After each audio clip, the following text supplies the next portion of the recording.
Who to blame? Undoubtedly, TJX bears significant responsibility for Gonzalez's massive breach of its systems. The company was not completely delinquent when it came to security, however. Communication between devices on store wireless networks was encrypted, though not well, as was all payment card information stored on the corporate servers since 2004. Fairly well, since Gonzalez estimated the decryption process would take 2 years, and only authenticated users could access those servers.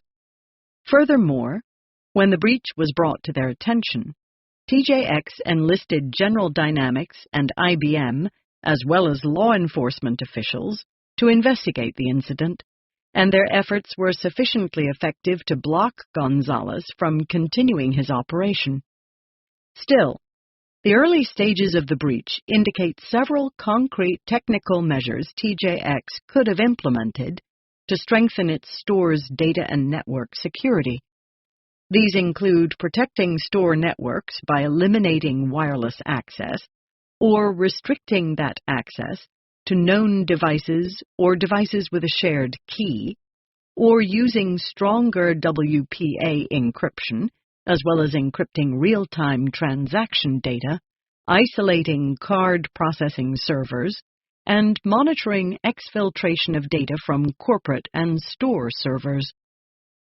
In the aftermath of the breach, much was made of these missing defenses, and TJX faced enormous criticism for its inadequate security. Lawsuits and media reports alike charged that TJX could have prevented the breach had it only implemented better technical defenses.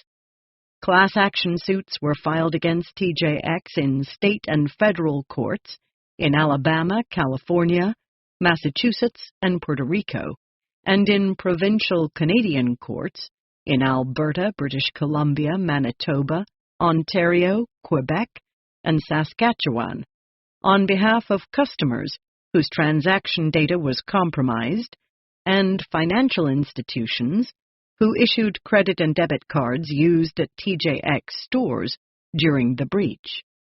The Federal Trade Commission, FTC, also filed a complaint alleging that TJX had failed to appropriately protect the stolen data because the company A. created an unnecessary risk to personal information by storing it on and transmitting it between and within in-store and corporate networks in clear text. B. did not use readily available security measures to limit wireless access to its networks, thereby allowing an intruder to connect wirelessly to in-store networks without authorization. C. did not require network administrators and other users to use strong passwords or to use different passwords to access different programs, computers, and networks. D. failed to use readily available security measures to limit access among computers and the Internet, such as by using a firewall to isolate card authorization computers. And E. failed to employ sufficient measures to detect and prevent unauthorized access to computer networks or to conduct security investigations, such as by patching or updating antivirus software, or following up on security warnings and intrusion alerts. The FTC complaint does not claim that any one of these decisions individually would have constituted inadequate security. Instead, it emphasizes that these 5 practices, taken together, were responsible for the allegations against TJX. The TJX breach is undoubtedly a case of failed security.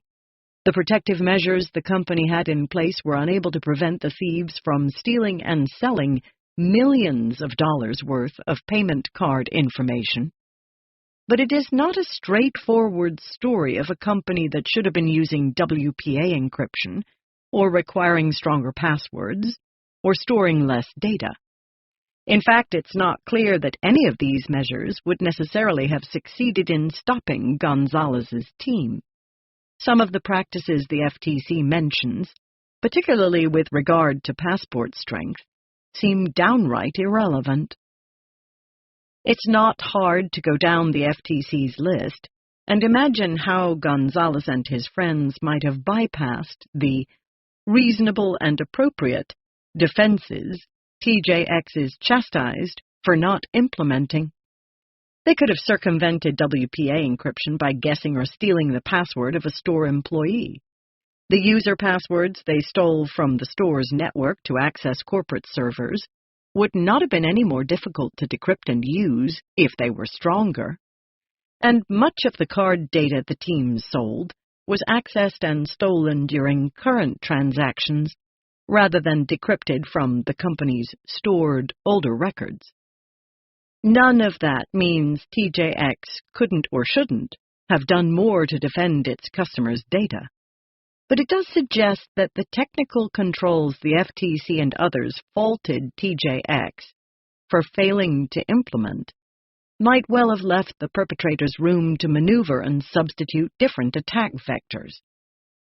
Clearly, for instance, the encryption of payment card data was not an insurmountable obstacle for the thieves, since they were already planning to decrypt and sell the stolen data, even before they realized that the card numbers were briefly available unencrypted. They didn't necessarily need to be able to join an open wireless network or access clear text card numbers in order to achieve their goal. Exporting large volumes of data was a more essential capability for the attackers, though it was largely overlooked in the ensuing legal and media reports that focused primarily on TJX's failure to implement WPA encryption or encrypt data stored prior to 2004. For a man saving up for a yacht, however, the most essential element of the breach was the capability to turn those stolen card numbers into cash, a process TJX had no insight into or control over whatsoever. These final monetization stages of the incident had the greatest potential to serve as bottlenecks, in the language of the spam click trajectory study. They were the stages when Gonzalez and his co-conspirators had the fewest alternatives to resort to if their plans were interrupted, and would probably have had to expend considerable resources to switch to a new fence for selling their stolen information, or new money mules. Gonzalez does not appear to have been particularly worried about TJX interrupting his operation, but there were other parties whom he viewed with greater trepidation.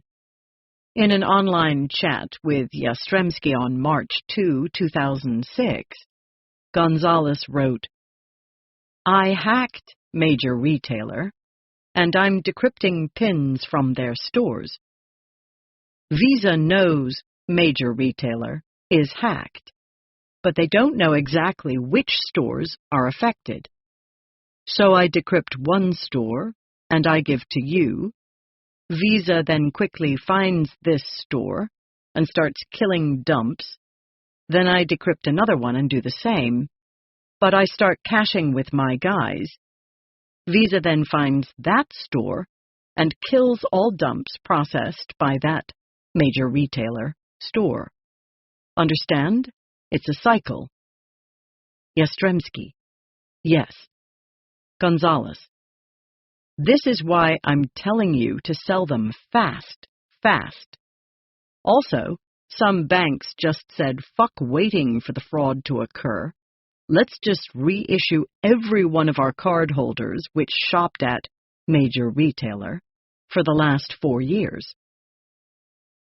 Gonzalez knew that his real challenge was not evading TJX defenses, but rather evading the payment networks, like Visa, that had insight into payment card fraud patterns and could tie those cases back to individual retailers. Setting aside the question of whether TJX could have had stronger technical defenses in place, the company had no means of detecting or monitoring the financial fraud being inflicted on its customers, and no visibility into the consequences of its decisions. TJX learned about the breach from a credit card company, which had precisely the perspective TJX itself lacked to piece together the common link across widespread financial fraud cases. In fact, the defenses implemented by banks, credit card companies, and law enforcement officials in the TJX case were hugely important. It was a credit card company's detection of patterns in fraudulent charges that led to the breach's discovery.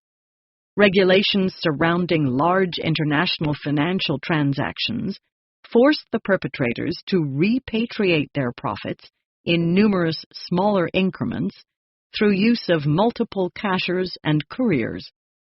Bank restrictions on maximum ATM withdrawals forced those cashers and couriers to carry suspiciously large numbers of cards. Recall that Williams was arrested carrying 80 cards. Credit card expiration policies forced the thieves to discard the older unencrypted data stored on TJX's servers and instead spend time decrypting more recent data and finding ways to compromise real-time transactions. Banks, payment networks, and law enforcement officers all exercised considerable control over the extent to which credit card fraud could be carried out using the stolen data, as well as the ease with which Gonzalez and his co-conspirators could reap the profits of those sales.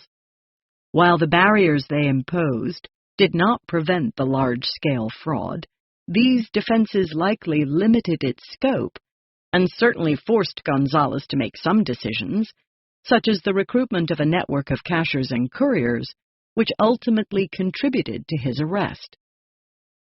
The payment card issuers and banks responsible for covering the fraudulent charges and replacing their customers' cards joined the FTC and TJX shoppers in condemning and suing the company over its security practices, arguing that TJX had failed to adhere to the payment card industry, PCI, data security standards by using outdated web encryption and storing too much data.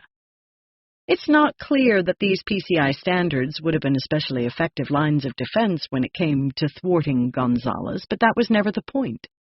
The banks and payment networks, faced with the costs of large-scale fraud they had done nothing to cause, understandably wanted to blame someone else for the breach.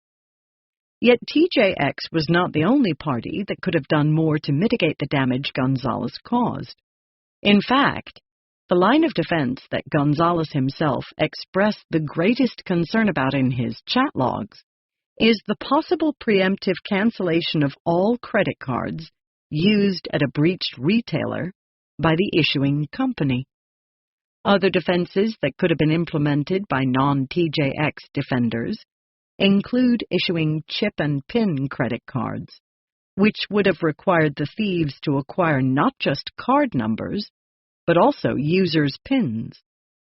Credit card companies could also have set spending limits on all possibly compromised cards, a less drastic preemptive measure than mass replacement, and banks could have monitored withdrawals from foreign accounts at ATMs in the United States to make repatriation of profits from overseas sales more difficult. No one besides TJX could have stopped the thieves from accessing the payment card data, but lots of other defenders could and did play a role in limiting how much harm could be inflicted using that data. TJX certainly played a large role in enabling the success of Gonzalez and his team, but the security controls it could have implemented, shared key authentication, WPA encryption, and data minimization, for instance, were not the lines of defense that Gonzalez was most concerned about. He could find other stores, other ways into the network, other decryption methods, and real-time data, but he couldn't do anything about the banks that, in his words, just said, "Fuck waiting for the fraud to occur. Let's just reissue every one of our cardholders." The effectiveness of the defensive measures available to these banks and credit card issuing companies depends upon both their broad visibility into incidents of financial fraud, that is, their ability to see patterns across large volumes of transactions, and the specificity of the threat that they are responsible for defending against. Payment card fraud may begin with a poorly encrypted wireless network, a compromised point-of-sale terminal, or even a well-worded phishing email. And it is up to firms like TJX to protect against all possible access modes. But ultimately, these schemes all take on a similar pattern in their later stages as the perpetrators sell their stolen information, relying on the card issuers and processing banks to ensure its value and their profits. In this regard, those card issuers have a significant advantage over TJX when it comes to identifying and stopping financial fraud. They know exactly what the criminals will do, because there are a very limited number of ways to profit from stolen payment card information, even though there are many ways to steal it.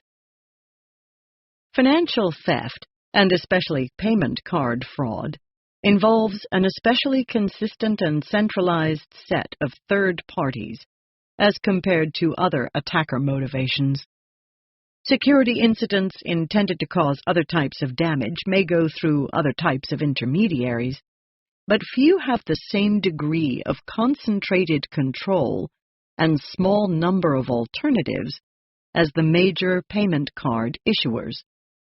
Furthermore, payment card fraud requires a particularly involved and specific sequence of events that need to be successfully undertaken by criminals in order to profit from their activities, a clear example of the kill chain model of cybersecurity incidents. Both of these features give defenders an advantage when it comes to trying to disrupt or mitigate financially motivated breaches.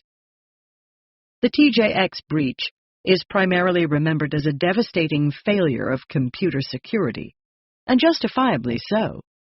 The defenses in place did not prevent the loss of hundreds of millions of dollars.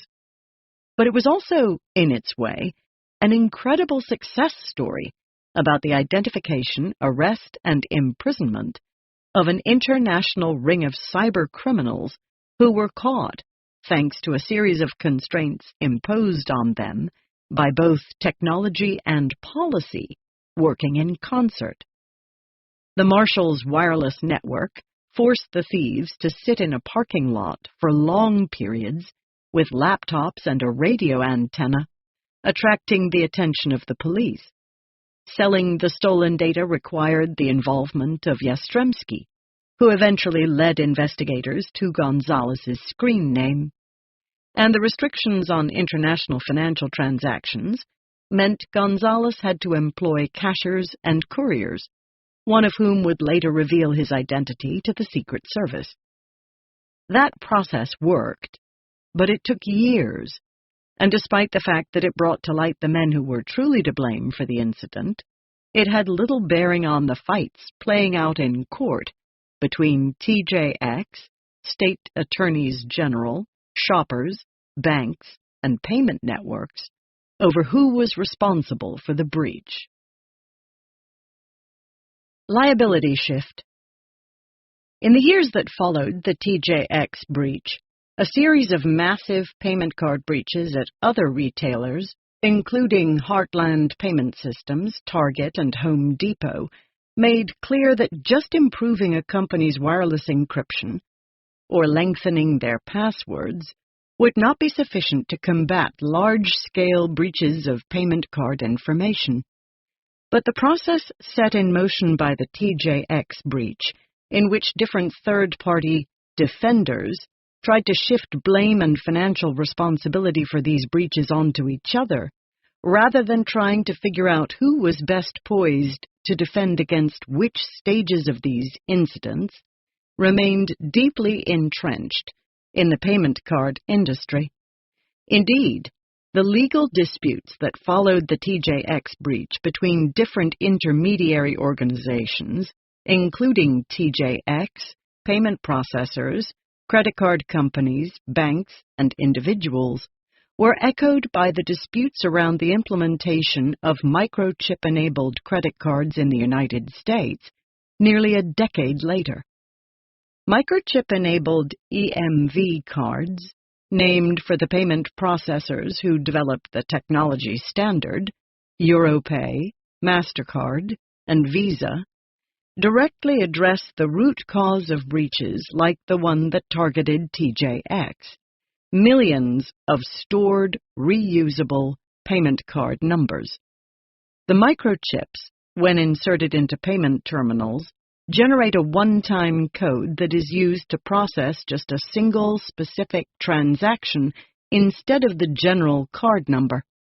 So if, later on, a database of those transaction records is breached, the information stored in it is useless to counterfeiters because each transaction code can be used only once, unlike card numbers which are used again and again.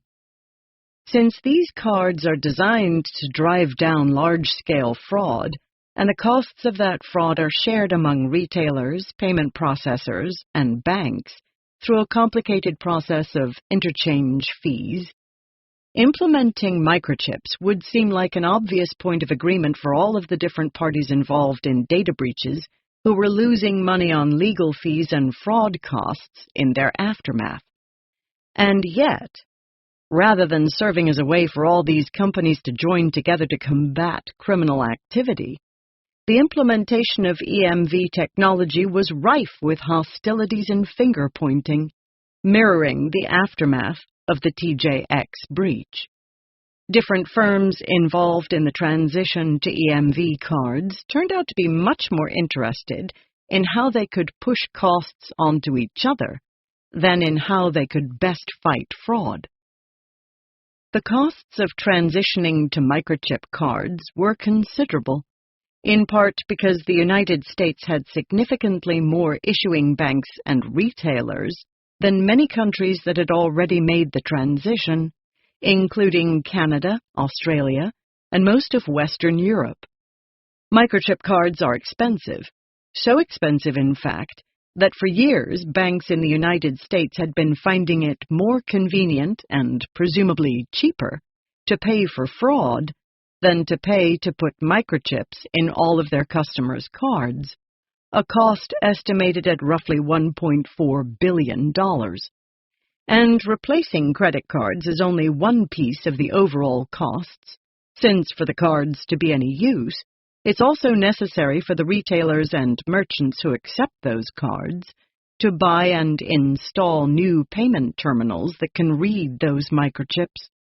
The cost of replacing some 15 million payment terminals in the United States was roughly $6.75 billion.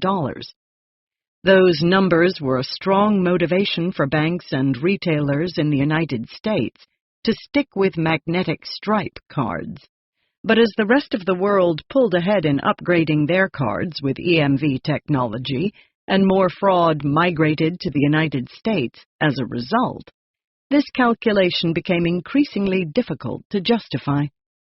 Most payment cards, even in countries that made the transition to E.M.V. technology long before the United States, still featured magnetic stripes because merchants in the United States still required them.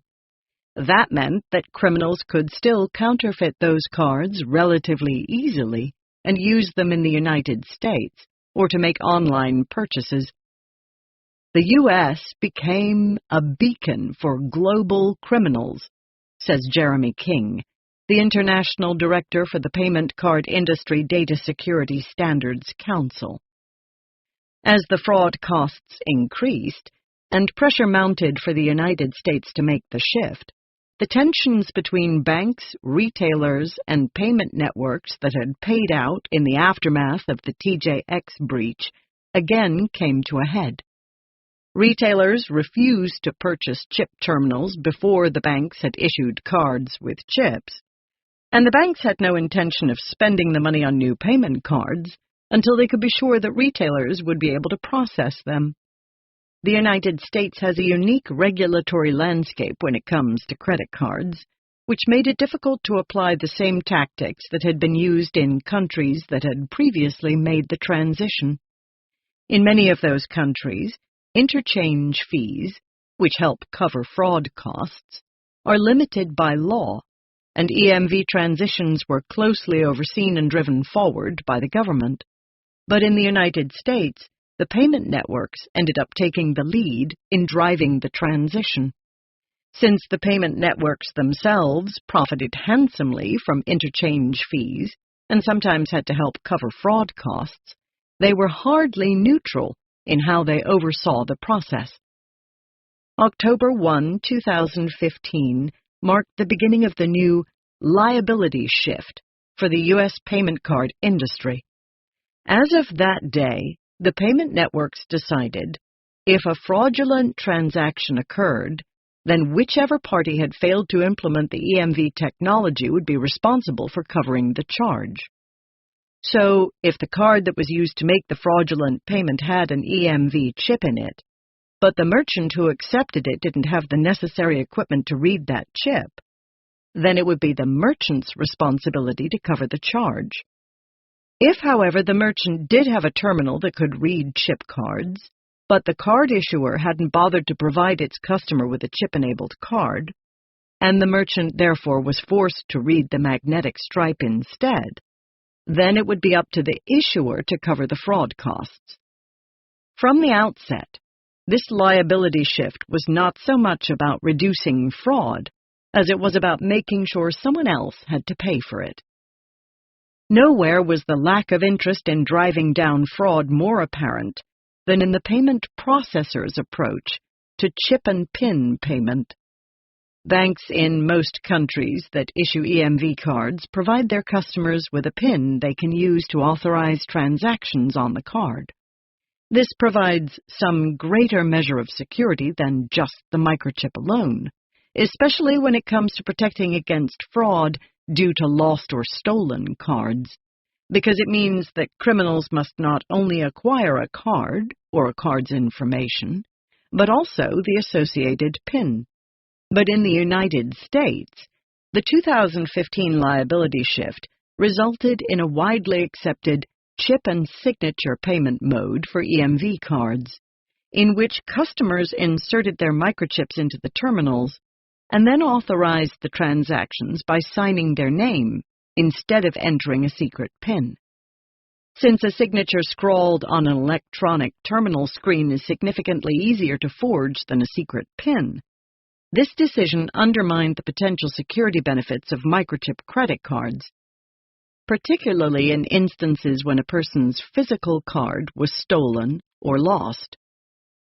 The chip and signature versus chip and PIN fight in the United States played out primarily between the card issuers and merchants, with the payment networks espousing a chip-and-choice policy and deliberately not choosing sides, but also not requiring PINs. U.S. card issuers were reluctant to issue PINs, both because of the expense involved in distributing PINs to all of their customers and building the necessary infrastructure to authenticate those PINs, but also because of the fear that requiring their customers to use PINs would be inconvenient and end up driving customers to use other cards in a brutally competitive credit card market. The retailers, meanwhile, lost no time in attacking the issuing banks for their decision not to provide customers with PINs. Retailers have invested in the technology for chip and PIN, but banks and issuers have only gone halfway and invested in chip and signature, said Jason Brewer, a spokesperson for the Retail Industry Leaders Association. Retailers also accused banks of being reluctant to issue PINs for fear that criminals would start stealing the PINs by observing people entering them into payment terminals and then use them to withdraw cash from ATMs with stolen cards, leading to losses that the banks would have to cover themselves. The EMV liability shift was fraught with this kind of complicated calculus, centered on the question of how each party could reduce the specific types of fraud that it had to pay for. rather than on bringing down the overall fraud rates. This was entirely logical, since no one involved had any incentive to try to mitigate fraud that would be billed to someone else. But it also speaks to the drawbacks of an oversimplified liability regime in which a single entity is held responsible for a cost that could have been prevented or lessened through the involvement of others. This is precisely what makes this kind of fraudulent activity a policy problem. To clarify and expand ideas about who is responsible for defending against cybercrime requires liability regimes that leave everyone involved feeling like they have more at stake when payment card numbers are stolen. The fights about who should bear responsibility for fraud that were stoked between retailers, banks, and payment networks in the aftermath of the TJX breach culminated in an antitrust lawsuit filed in June 2015 by Home Depot, charging Visa and MasterCard with collusion and alleging that the payment networks were not taking necessary steps to reduce fraud. For years, Visa and MasterCard have been more concerned with protecting their own inflated profits and their dominant market positions than with the security of the payment cards used by American consumers and the health of the United States economy, the lawsuit stated. Cards that use PIN technology typically have to work with multiple competing PIN networks, so those networks can compete for the lowest price to charge retailers for processing the transaction.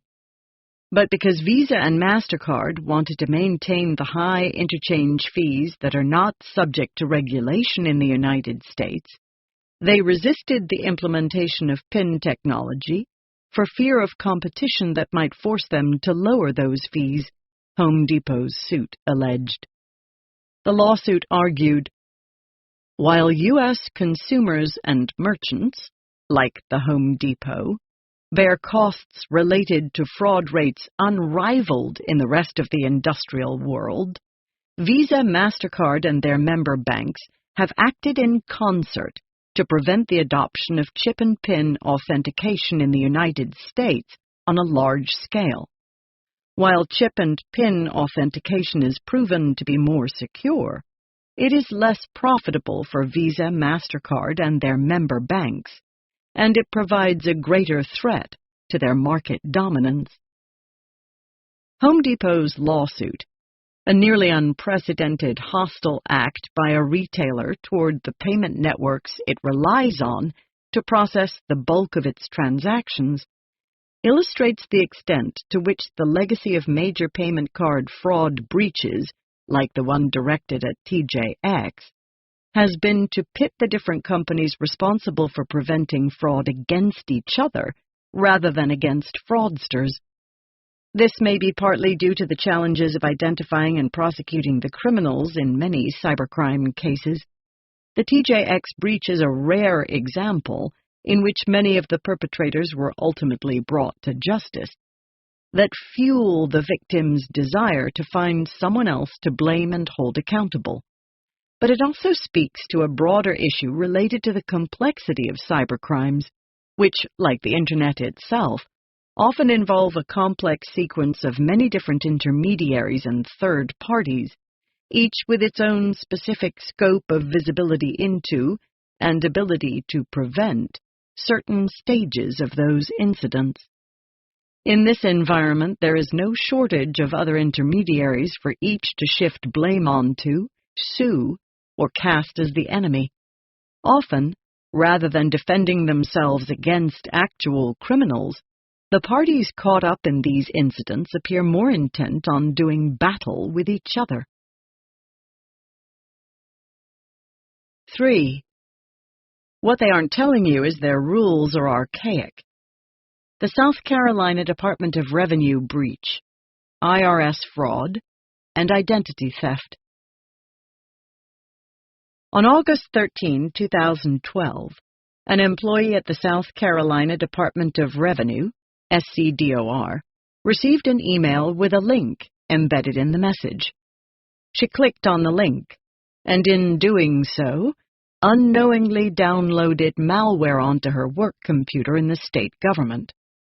2 weeks later, someone used her username and password, presumably collected by means of that malware program, to log into her SCDOR work account remotely. It looked like a completely innocuous routine login, an employee connecting to work from home or a hotel room. But in fact, it was the first step in what would turn out to be a month-long operation to steal more than 3.5 million tax records dating back as far as 1998 and affecting more than 75% of the population of South Carolina. The SCDOR breach was significant, not just because it targeted a major state government agency and affected millions of people, but also because it signaled a shift in how criminals were using stolen data to profit financially. While previously criminals like Gonzalez had relied primarily on payment card data to commit fraud, now they were increasingly interested in information that, unlike payment card numbers, could not be canceled or easily replaced, but could still be used to set up bank accounts, take out loans, or file for tax refunds. Stealing credit card numbers could certainly be profitable. After all, it earned Gonzalez millions. But credit cards expire, adding an element of time pressure to their resale. And with payment networks monitoring for large-scale fraud, customers could easily cancel stolen numbers. The information found in the South Carolina tax returns, Social Security numbers, addresses, phone numbers, income, employers, birthdays, was to a large extent immune from these vulnerabilities. It could be exploited years after it was stolen, reused indefinitely, and sold over and over again to different buyers. In the aftermath of the SCDOR breach's discovery in August 2012, blame would be cast in several different directions by investigators, reporters, government officials, and victims, arguing over what specifically had gone wrong and who was responsible for failing to stop the breach. In fighting about what specific technical measures should have been in place at the SCDOR and whose job it was to ensure that they were implemented, the South Carolina government and its critics quickly lost sight of the larger context and chain of events leading up to the breach, focusing almost exclusively on one or two technical fixes they believed would have made all the difference. They ignored myriad other opportunities for defensive intervention, as well as the range of potential stakeholders who could have played a role in preventing this particular breach. When it comes to data breach post-mortems, breached entities are often more eager to deflect blame than investigate root causes, and the state of South Carolina was no exception. Shortly after the incident was revealed, then Governor of South Carolina, Nikki Haley, told other state officials on a conference call, "There wasn't anything where anyone in state government could have done anything to avoid it." Later, when South Carolina hired security firm Mandiant to investigate the incident, Haley's claim turned out, unsurprisingly, to be misguided. There were indeed many things people in the state government could have done that might have helped prevent or mitigate the breach, beginning with not clicking on the link in the phishing email, or perhaps even filtering the email so it never reached the inboxes of its intended recipients in the first place. And yet, even after it became clear that this incident was far from unavoidable, the lawmakers investigating the breach quickly fell into another trap, one arguably even more insidious than denying all culpability, namely, pointing to one particular technical measure and insisting that it would have prevented everything that happened and would therefore be sufficient to rely on for security moving forward. To understand why both of these assertions, that there was nothing anyone in the South Carolina state government could have done to defend against the breach, and that it could have been easily prevented by the implementation of one silver bullet security technology, are so profoundly misleading. It is helpful to walk through what actually happened in South Carolina at the end of the summer of 2012 and consider the many missed defensive opportunities. 32 days to extract 75 gigabytes. The saga of the SCDOR breach began with the August 13 phishing email that likely allowed the intruder to steal an employee's login credentials. But that was only the first step in a multi-stage theft. Even just looking at that first step, it's already clear there were opportunities for more aggressive defensive interventions.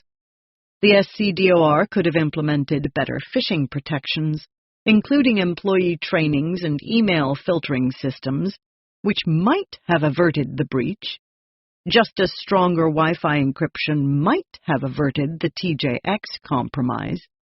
Or South Carolina could have blocked state employees from downloading any software that had not been pre-approved by the department, preventing the email from installing its malware when a recipient clicked on the link that contained it.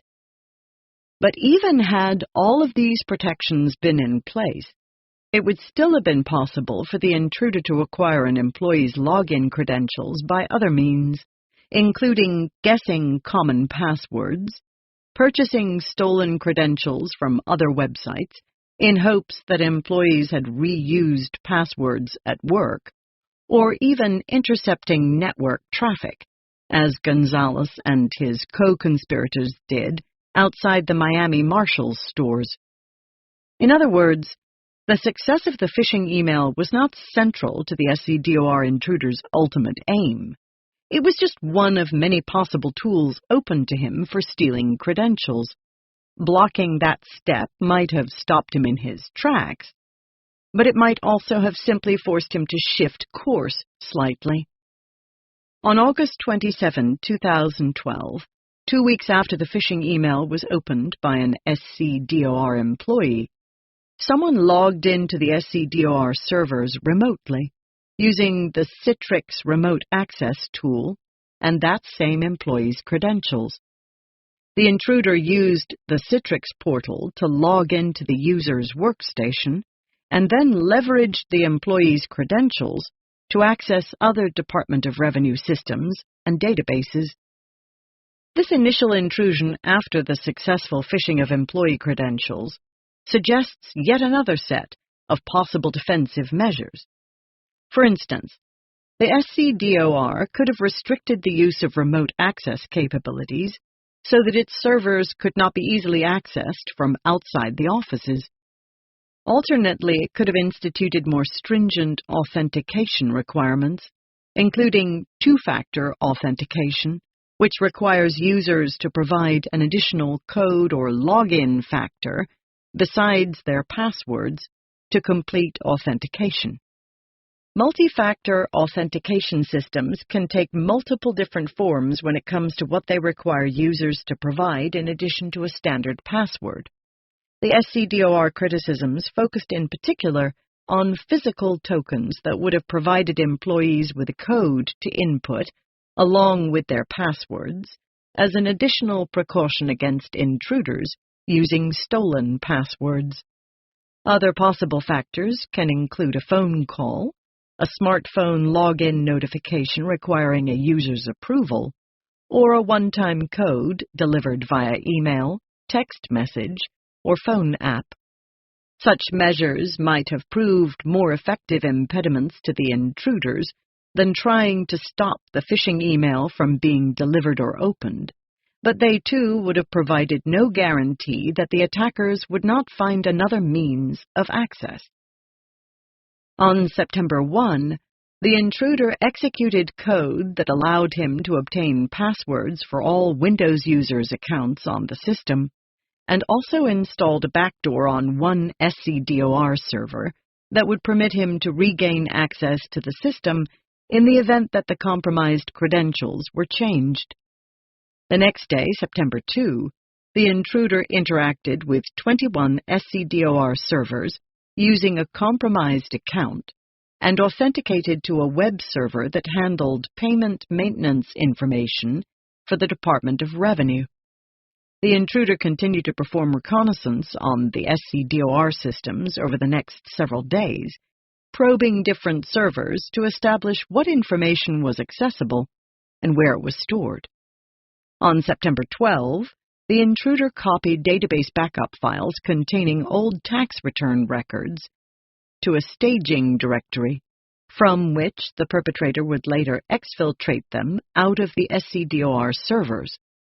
On September 13 and 14, the thief compressed the database backup files into 14 encrypted compressed archive files that held 74.7 gigabytes of data, containing the records of 3.8 million tax filers, their 1.9 million dependents, and 700,000 businesses, in a state with a population of roughly 5 million people.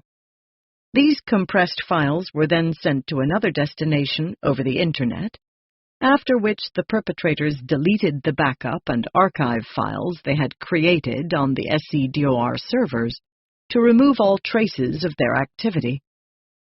At this point, the remaining defensive interventions open to the SCDOR were fairly limited. They included monitoring outbound traffic on the network and placing restrictions on how much or what kinds of information could be sent out via the Internet. On the other hand, while there were relatively few options open to defenders at this point, these interventions could potentially have been much more difficult for the intruder to circumvent than earlier stage defenses aimed at blocking phishing or logins, because exfiltration defenses targeted a bottleneck stage of the intrusion. Phishing was not essential to steal tax return information. Data exfiltration from the SCDOR servers was. Over the course of the next month, the intruder continued to periodically connect to the SCDOR servers using the stolen credentials and installed backdoor capability, but there was no evidence of additional data being stolen during these subsequent intrusions. Finally, on October 19 and 20, the SCDOR executed a series of remediation activities recommended by Mandiant, which they had hired to investigate the incident, and removed the intruder's access points. The investigation by Mandiant was only one component of a multi-pronged strategy by South Carolina to shore up their defenses, both technical and otherwise, in the aftermath of the incident.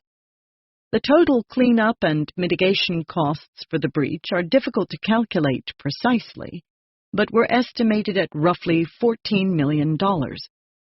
By far, the largest portion of that cost was the $12 million contract South Carolina entered into with Experian to provide a year of credit monitoring to all affected taxpayers.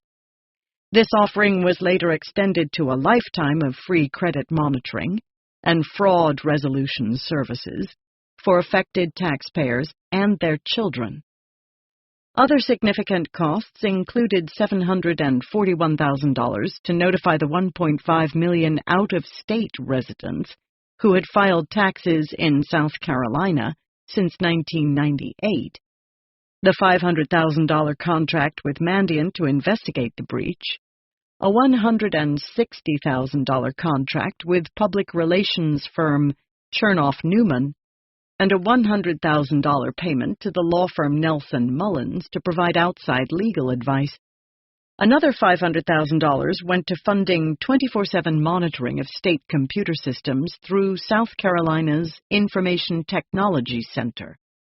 Following the breach, South Carolina also installed a $160,000 program dubbed The Hand, which was paid for by the Department of Homeland Security and enabled officials to shut down computers that had been infected with malware.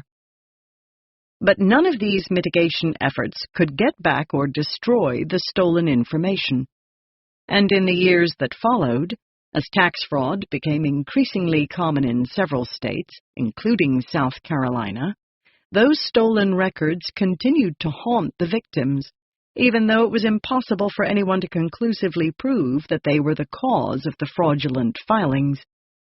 In March 2015, South Carolina announced that they would be sending out tax refunds by paper check to an undisclosed number of taxpayers, even if they had requested a direct deposit, because of rising fraud in the state.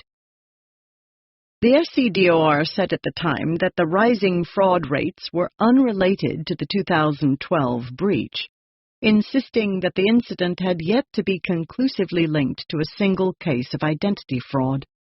But several critics were skeptical of these claims, and indeed, though it is difficult to ever definitively determine the origins of data used for identity theft, especially since by 2015, many people's personal information had been stolen many times over in several different breaches, it is equally difficult to rule out any particular breach as having been tied to fraud, as the SCDOR claimed to be able to do.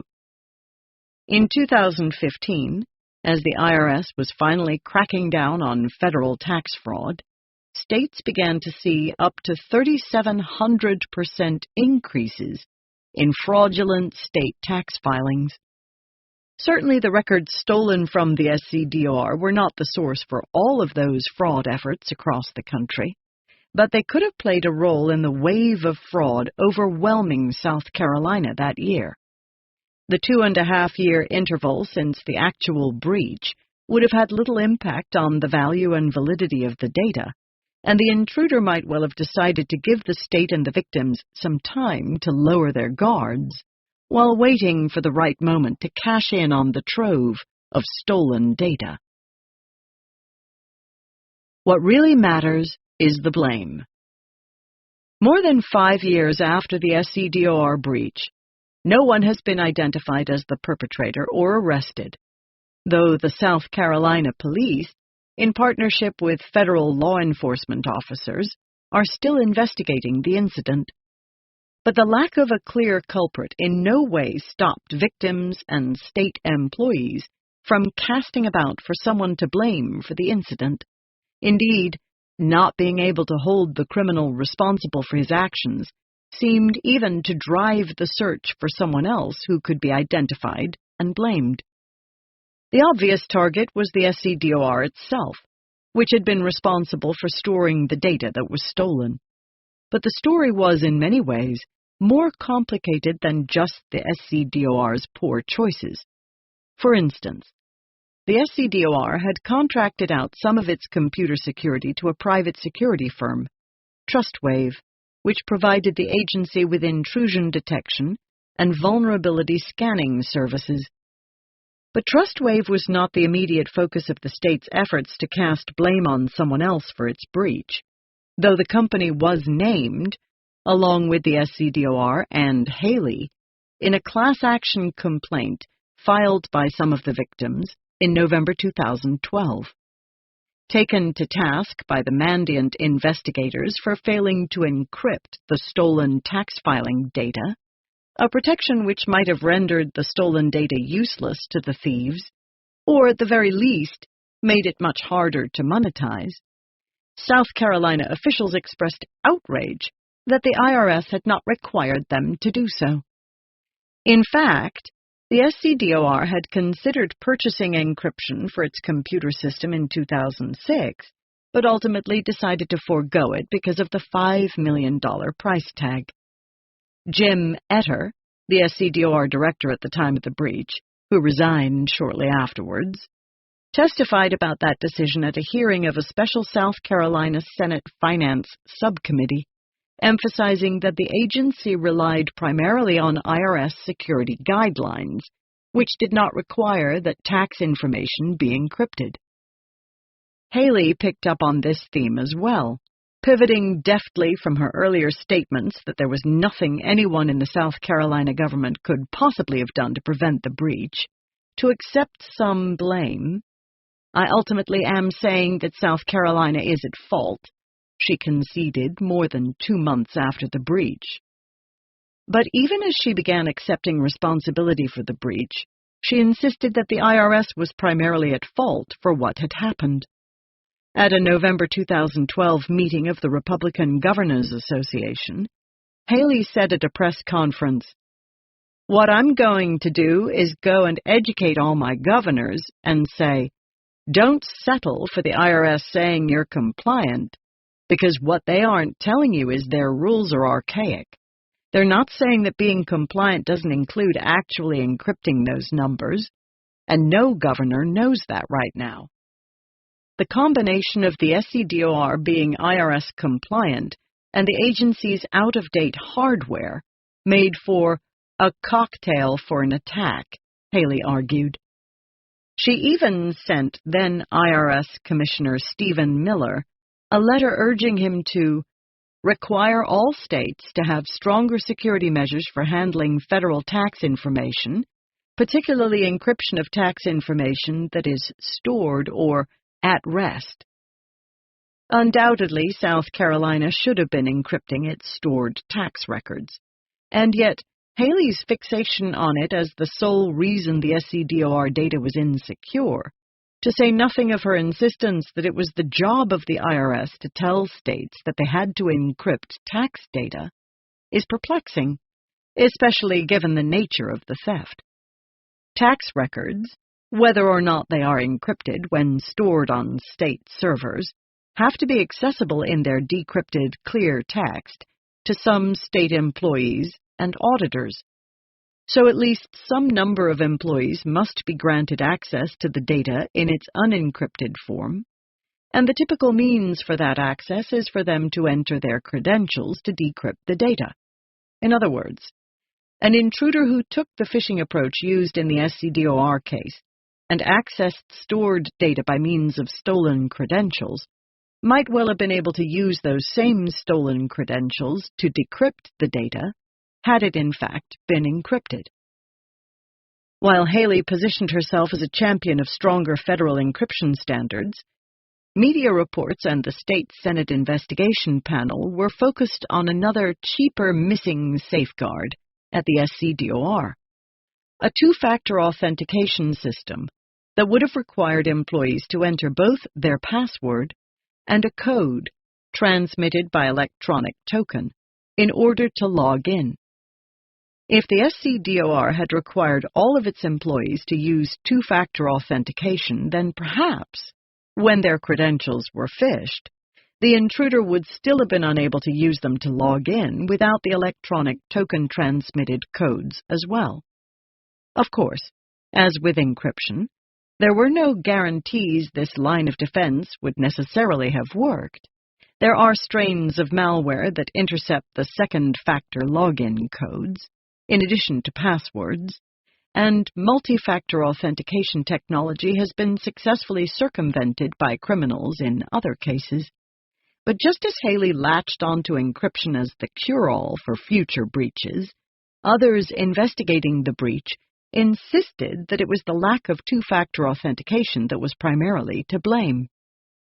This could have been prevented by very inexpensive technology, State Senator Kevin Bryant said at the hearings on the breach.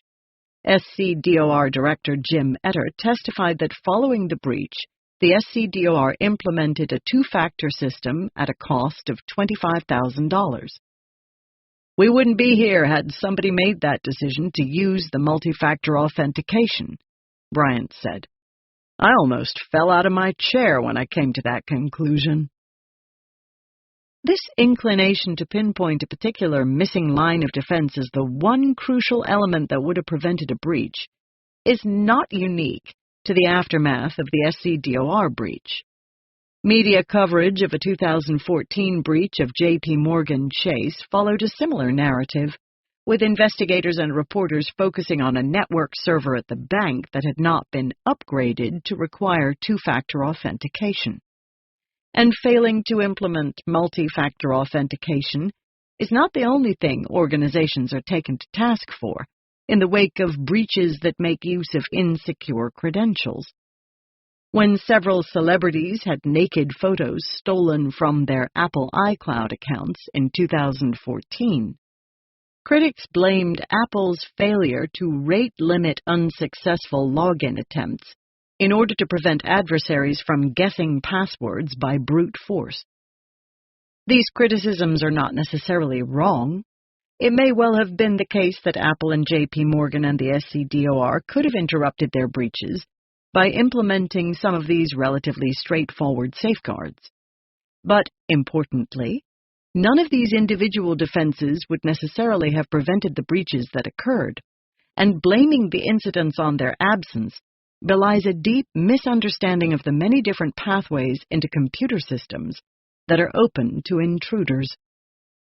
The tenor of this type of criticism, in which people lay blame for a breach on a particular missing technical defense, often implies that these stronger protections would have automatically prevented the attacks, rather than simply rerouting the attackers through different pathways.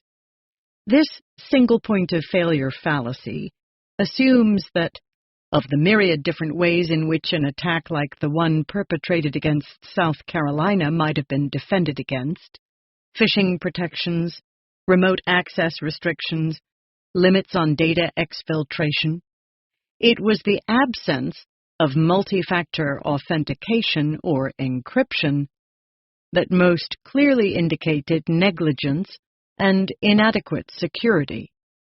This tendency to single out institutions' earliest failures in the sequence of attacks, whether those include adequately protecting authentication credentials, as in the case of the SCDOR, or encrypting wireless networks, as in the case of TJX, is a recurring theme of these postmortems. The strongest focus often falls on early-stage preventative measures, such as multi-factor authentication, rather than later-stage harm mitigation and monitoring efforts, such as restricting outbound traffic. What is most dangerous about this line of thinking is its implication that organizations that do encrypt their sensitive information or do use multi-factor authentication are safe from intrusions, or, at the very least, have done their due diligence when it comes to security. The question of what constitutes cybersecurity due diligence and who gets to define it is a difficult one. For the purposes of assigning liability, it's important to be able to distinguish between targets who were breached because they were negligent in protecting their computer systems and those who were breached because they were up against incredibly sophisticated, well-resourced adversaries who would ultimately have compromised their systems regardless of how many safeguards were in place. The former group would ideally bear more responsibility for what happened and face greater penalties than the latter, but it's far from straightforward figuring out where to draw that line. Should a State Department of Revenue that complied with IRS requirements for data storage be considered negligent? If so, what exactly would they have had to do to avoid that designation? The SCDOR, clearly, was not up against the most sophisticated adversaries and had not done everything possible to protect their systems.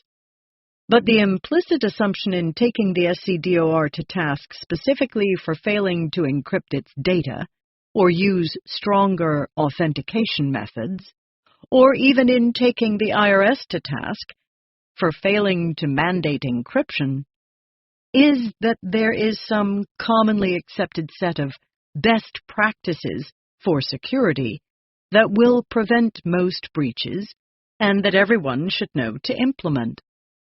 Company privacy and security policies frequently offer deliberately vague descriptions of security practices that similarly subscribe to this idea, reassuring customers that their data will be protected through the use of reasonable safeguards or appropriate measures, as if these were anything more than entirely subjective, malleable designations.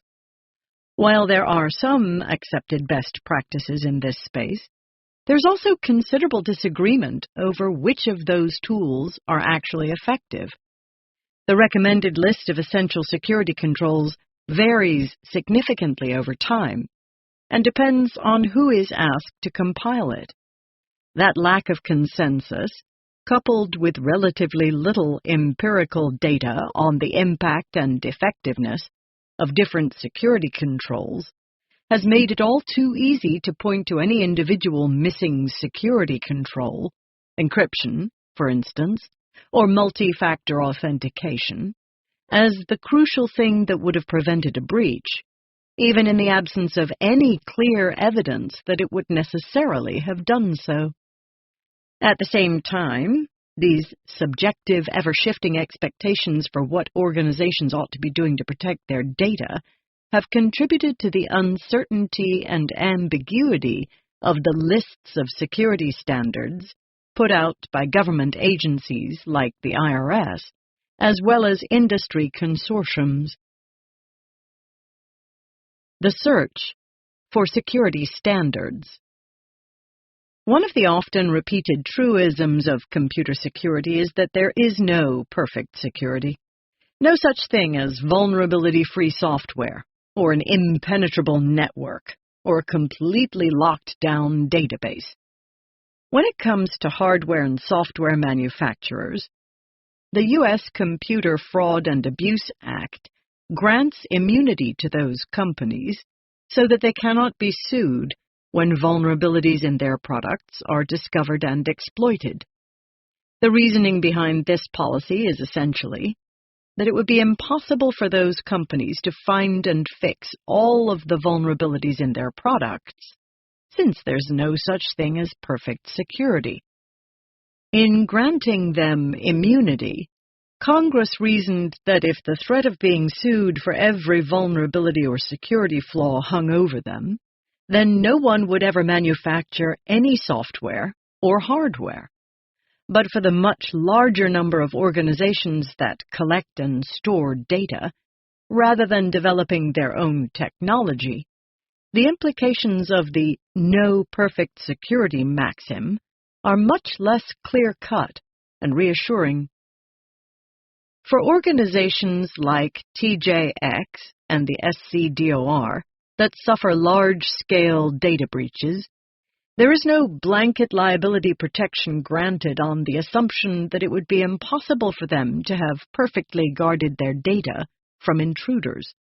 Instead, the question of whether or not they should be held liable for such breaches often hinges on whether or not they are deemed to have failed to implement a reasonable level of security protections as dictated by a variety of competing lists and catalogs of security standards and best practices. These lists range from standards developed by private companies and consortiums, like the payment card industry data security standards that applied to TJX, since it accepted credit card payments, to standards developed by government entities like the IRS and the National Institute of Standards and Technology, to those developed by international standards organizations like the International Organization for Standardization, ISO. The organizations that adopt these standards, sometimes voluntarily, sometimes to comply with industry or legal requirements, rely on them to define what constitutes enough or reasonable security, given that their protections will never be perfect. So, when Haley faulted the archaic IRS security standards for the SCDOR breach, she was not just trying to deflect blame for the incident onto a different organization. She was also invoking the broader questions of how much security is enough and who gets to decide. Without answers to those questions, it is almost impossible to assign blame for security incidents in any meaningful or consistent way. Unless there are clear security expectations for organizations, it is impossible to know if they have met those expectations. Merely accusing all breached organizations of having failed in their duty to protect data is both unfair and unproductive. It loses sight of the fact that some skilled adversaries may be able to outwit even quite sophisticated security setups, and also encourages companies to hide their breaches, or never start monitoring for them in the first place, for fear of being required to report them and suffer the consequences. And yet, providing meaningful, consistent, concrete information security standards turns out to be extremely difficult, even counterproductive at times.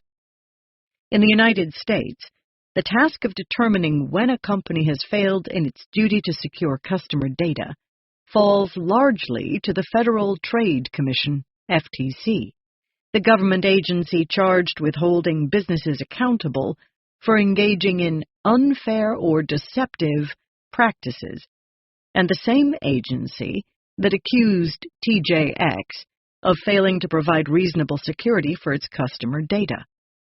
The umbrella of unfair and deceptive business practices extends far beyond issues of data protection and computer security. For instance, many of the cases the FTC investigates relate to companies that make false claims about their products in advertisements. In a related vein, many of the agency's early forays into issues of data security and privacy hinged largely on investigating whether companies had adhered to the, generally quite vague, claims they made in their own corporate policies. But in the absence of any other enforcement mechanism for companies whose poor data security practices harm their customers, the FTC has extended its broad consumer protection mission to become the de facto regulator of many issues related to digital privacy and security. In one of its most contested security-related cases, the FTC brought a complaint against the Wyndham Hotel Group after the hotel chain suffered a series of 3 data breaches in short succession in 2008 and 2009. In 2012, the FTC charged that Wyndham had been deceptive and unfair to its customers because of its failure to employ reasonable security measures, even though it assured customers that it adhered to industry-standard practices. Wyndham, in turn, insisted that the FTC had never defined what constituted a reasonable level of security, much less industry-standard practices, and was therefore enforcing a completely arbitrary and subjective set of rules in blaming Wyndham for failing to implement an undefined set of security standards. When the dispute went before the Court of Appeals for the Third Circuit, the court ruled in favor of the FTC, but in doing so, suggested just how low the bar might be for other companies trying to figure out how much security they would need to implement to avoid being punished by the FTC. In the ruling, Judge Thomas Ambrose addressed Wyndham's argument that they had not been given fair notice of the necessary security standards they should have implemented, writing, "As the FTC points out in its brief, the complaint does not allege that Wyndham used weak firewalls, IP address restrictions, encryption software, and passwords. Rather, it alleges that Wyndham failed to use any firewall at critical network points, did not restrict specific IP addresses at all, did not use any encryption for certain customer files, and did not require some users to change their default or factory setting passwords at all." In other words, according to the Third Circuit Court of Appeals, Wyndham's security practices were so awful, non-existent even, that it didn't really matter that the FTC hadn't defined clear security standards, because Wyndham's were so clearly outside the realm of anything that might be considered reasonable. And yet, in taking Wyndham to task specifically for having no security at all, the court left open the possibility that a company with weak encryption, weak firewalls, or weak passwords might be able to evade similar complaints from the FTC on the same grounds, namely that the agency never explicitly required them to put in place stronger protections.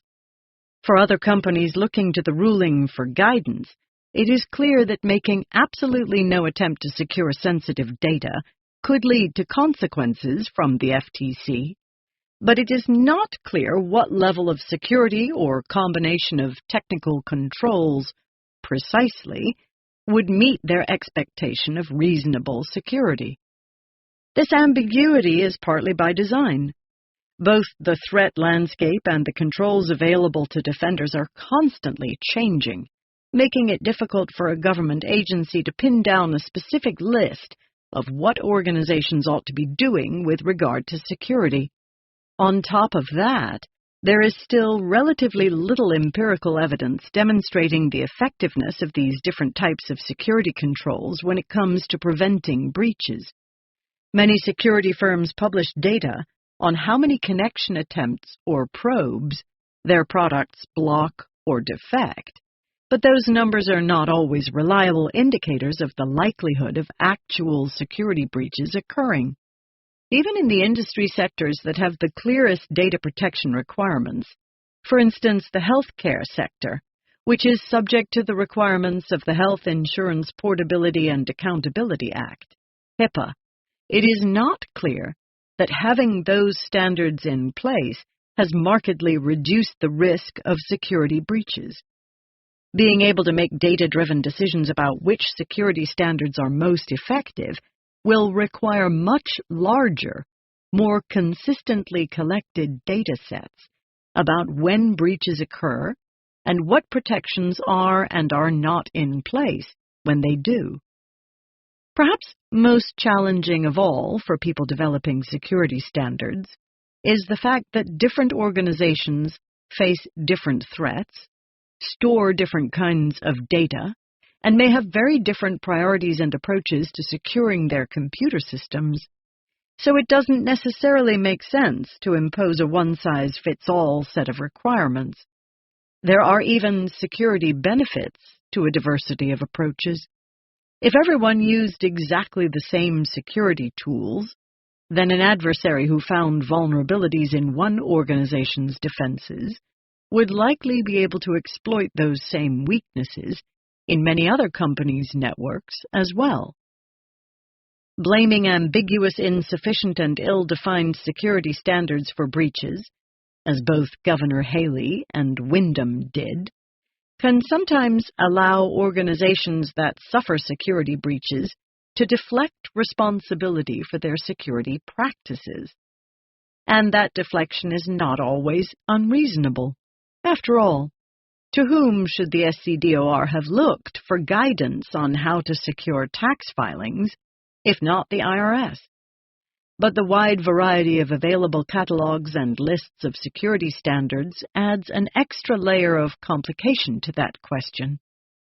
When the IRS was pressed on its response to Haley's criticisms and its role in enabling the SCDOR breach by not requiring encryption, IRS spokesperson Michelle Eldridge responded, "We work closely with the states to ensure the protection of federal tax data. We have a long list of requirements for states to handle and protect federal tax information. Just as importantly, we expect the states to follow the standards of the National Institute of Standards and Technology." Haley shifted blame for the incident onto the IRS by invoking their security standards for states, and the IRS responded by shifting blame back onto South Carolina by invoking yet another catalog of security standards published by NIST. Maintaining lots of different security standards and controls for organizations to choose among, and keeping those standards somewhat vague, is often a strategic choice on the part of the agencies and organizations issuing them. And there are good reasons not to lock down security requirements too specifically in many cases. However, that ambiguity also allows for a great deal of equivocating and dispute in the aftermath of security incidents about whether the victims met certain standards for data security, whose standards they were expected to meet, and whether those standards were any good in the first place.